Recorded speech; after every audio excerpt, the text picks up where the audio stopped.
Hello friends, welcome back to my channel study with Pratibha. तो आज हम पढ़ने वाले हैं इंडियन काउंसिल एक्ट ऑफ 1909।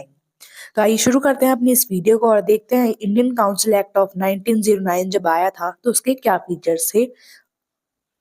तो उस टाइम पे एक मॉर्ले मिंटो रिफॉर्म्स आया था। अब ये मॉर्ले मिंटो क्या है?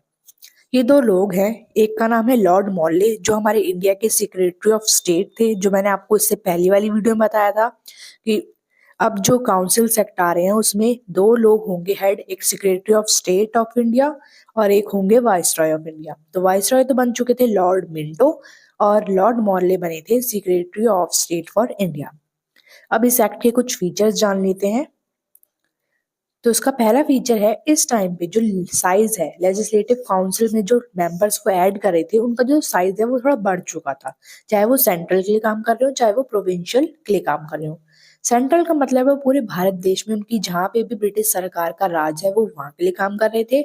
और प्रोविंशियल का मतलब है जो प्रांत बने हुए थे हमारे पूरे देश में वो उनके लिए काम कर रहे थे, यानी जो राजा महाराजा उनके प्रांत बने हुए हैं। राजा तो सिर्फ गद्दी पे बैठने के लिए, लेकिन वहां पे जो काम चलेगा, order and law and order चलने वाला है वो ब्रिटिश सरकार के अकॉर्डिंग ही चलेगा।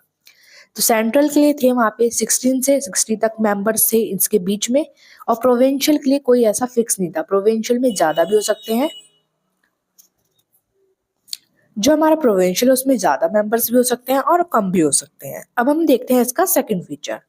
जो हमारी सेंट्रल लेजिस्लेटिव काउंसिल थी, यानी जो हमारे पूरे भारत देश में काम कर रही थी ब्रिटिश सरकार की तरफ से, जहां जहां पे उनकी राज चल रहा था, तो वो उनकी एक ऑफिशियल मेजॉरिटी थी। यानी वो मेजॉरिटी में ज्यादा थे और वो एक ऑफिशियल तरीके से काम कर रहे थे। लेकिन उसमें अधिकतर मेंबर्स ब्रिटिश सरकार के द्वारा ही चुने जाते थे और वो ज्यादातर ब्रिटिशर्स ही होते थे। और जो हमारी प्रोविंशियल लेजिस्लेटिव काउंसिल थी उसमें सारी नॉन ऑफिशियल मेजोरिटी थी, यानी जिन्हें हटाया भी जा सकता है, लेकिन जो ऑफिशियल मेजोरिटी के थे सेंट्रल में काम करते हैं उन्हें जल्दी से नहीं हटाया जा सकता। अब देखते हैं इसका थर्ड फीचर। इस टाइम पे जो फंक्शंस थे लेजिस्लेटिव काउंसिल के, चाहे वो सेंट्रल के लेवल पे हो चाहे प्रोविंशियल के, बहुत ही दोनों ही लेवल के वो धीरे धीरे फंक्शंस यानी जो उनके काम है वो बढ़ते जा रहे थे।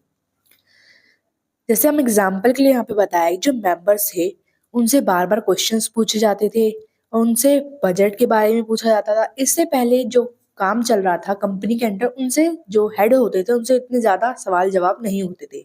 लेकिन बाद में जब सरकार का राज सीधा डायरेक्ट आ गया तो उस टाइम पे सवाल जवाब इन मेंबर्स से ज्यादा होने लगे। फोर्थ फीचर देख लेते हैं। इस टाइम पे जो इंडियंस थे उनकी जो एग्जीक्यूटिव काउंसिल थी, जो उसमें वॉइसरॉय थे, गवर्नर थे, तो इसमें इंडियंस भी शामिल हो रहे थे लेकिन एक नॉन ऑफिशियल तरीके से।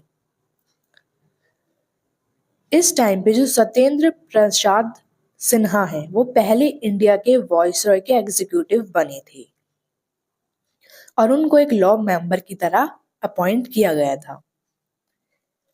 इसका मतलब आप समझ सकते हैं कि जो हमारी एग्जीक्यूटिव यानी जो उनकी काउंसिल बनी हुई है उसमें एक पहला भारतीय जो पढ़ लिख के, आप कह सकते हैं कि एग्जाम के फॉर्मेट में एक प्रोसेस से होकर वहां पे अपॉइंट किया गया एक लॉ मेंबर के तरीके। तो सबसे पहले वो थे सत्येंद्र प्रसाद सिन्हा, जिनका नाम आपको हमेशा याद रखना है। अब देखते हैं इसका फिफ्थ फीचर। इस टाइम पे एक सेपरेट इलेक्टोरेट बन गया था, यानी एक सिस्टम ऐसा बन गया था जहां पे अगर मुस्लिम्स के लीडर्स को अपने आप को रिप्रेजेंट करना है, अपनी ताकत दिखानी है, उन्हें ये साबित करना है कि हम भी इस पॉलिटिकल सिस्टम में हिस्सा लेना चाहते हैं, तो उस टाइम पे एक सेपरेट इलेक्टोरेट बन चुका था। यानी एक ऐसा सिस्टम जहाँ पे मुस्लिम ही लीडर्स होंगे जिनको वोट चाहिए, जो मेंबर्स होंगे वहाँ के। और ये एक्ट जो बना था, यानी जो इसमें मुस्लिम होंगे वो मेंबर्स भी वही होंगे और जो मुस्लिम को वोट देंगे वो भी मुस्लिम ही होने चाहिए, उनके वोटर्स। तो ये जो एक्ट है यहाँ से पता चला था हमें एक लीगल तरीके से कि हाँ, यहीं से हमारा जो भेदभाव है धर्म के नाम पे वो शुरू हो चुका था, एक कम्युनलिज्म। और फादर ऑफ कम्युनल इलेक्ट्रोड कहा जाता है लॉर्ड मिंटो की। लॉर्ड मिंटो ही थे जिन्होंने हमारे एक तरीके से आप कह सकते हैं कानूनी तरीके से, लीगल तरीके से हमारे देश में विवाद की एक जड़ बना दी जो आज भी चलती आ रही है धर्म के नाम पे। और इसका सिक्स्थ फीचर है, इस टाइम पे एक रिप्रेजेंटेशन चालू हो गया था, यानी अलग अलग तरीके से रिप्रेजेंटेशन। जिसमें प्रेसिडेंसी ऑफ कॉरपोरेशंस अलग थे, चैम्बर्स ऑफ कॉमर्स अलग थे और यूनिवर्सिटी और जमींदार, यानी सब अपने अपने तरीके से अपने अपने मेजोरिटी को लेके सामने आ रहे थे।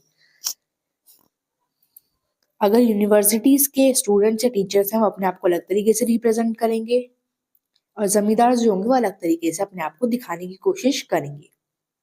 तो यही आपके कुछ फीचर्स थे इस एक्ट के जो फिनिश हो गए हैं। मिलते हैं आपसे नेक्स्ट वीडियो में, तब तक के लिए bye bye. Don't forget to like, share, subscribe and comment and thank you for watching this video. कोई भी डाउट हो तो कमेंट सेक्शन में जरूर बताइएगा और नेक्स्ट वीडियो आपको किस टॉपिक पे चाहिए वो भी आप मुझे कमेंट सेक्शन में बता सकते हैं।